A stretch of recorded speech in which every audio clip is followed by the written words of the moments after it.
Guys, അപ്പോൾ ഇന്നത്തെ video ഒരു ഫ്ലിപ്കാർട്ട് റിവ്യൂ ആണ്. നിങ്ങൾ ഇൻസ്റ്റഗ്രാമിലും യൂട്യൂബിലൊക്കെ കണ്ടിട്ടുണ്ടാവും ഈ ഒരു കുർത്ത സെറ്റ്. അത്രയും വൈറലായിട്ട് പൊയ്ക്കൊണ്ടിരിക്കുന്ന ഒരു കുർത്ത സെറ്റ് ആണ് കേട്ടോ.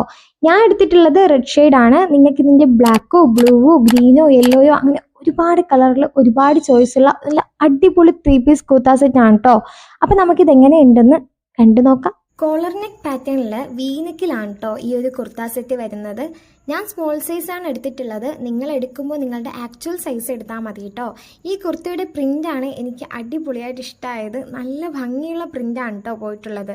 ബോട്ടവും നല്ല പ്രിൻ്റാണ് വന്നിട്ടുള്ളത്. ഒരു പലോസോ ഫിറ്റിൽ വരുന്ന ബോട്ടം ആണ് കേട്ടോ. ഇതിൻ്റെ വൺ സൈഡിൽ നമുക്കൊരു പോക്കറ്റ് പ്രൊവൈഡ് ചെയ്തിട്ടുണ്ട്. അതുപോലെ ഹിപ്പ് പോർഷൻ എലാസ്റ്റിക് ആണ്. നല്ല നീളവും വീതിയുള്ള ദുപ്പട്ടയാണ് ഇതിന് തന്നിട്ടുള്ളത്. പക്ഷെ ഒരു പ്രശ്നം തോന്നിയത് നമ്മൾ ടോപ്പും ബോട്ടവും വെച്ച് നോക്കുമ്പോൾ ദുപ്പട്ടയുടെ കളർ കുറച്ച് ഡള്ളായിട്ട് തോന്നി. പക്ഷെ 3 സ്റ്റൈൽ ചെയ്ത് വരുമ്പോൾ നല്ല ഭംഗിയുണ്ട് കേട്ടോ. ഞാൻ എൻ്റെ ഈദ് ഔട്ട്ഫിറ്റായിട്ട് ഇതാണ് ഇട്ടിട്ടുണ്ടായിരുന്നത്. എൻ്റെ ഷോർട്സിലും അതുപോലെ ഈദ് വ്ളോഗിലും ഒക്കെ നിങ്ങൾക്ക് നോക്കിയാൽ ഈ ഔട്ട്ഫിറ്റ് കാണാമേ. അപ്പോൾ എന്തായാലും വാങ്ങാൻ ഉദ്ദേശമുള്ളവർക്ക് ലിങ്ക് ഞാൻ ഡിസ്ക്രിപ്ഷനിൽ കൊടുത്തിട്ടുണ്ടാവും. അപ്പോൾ അടുത്ത വീഡിയോയിൽ കാണാം. ബൈ.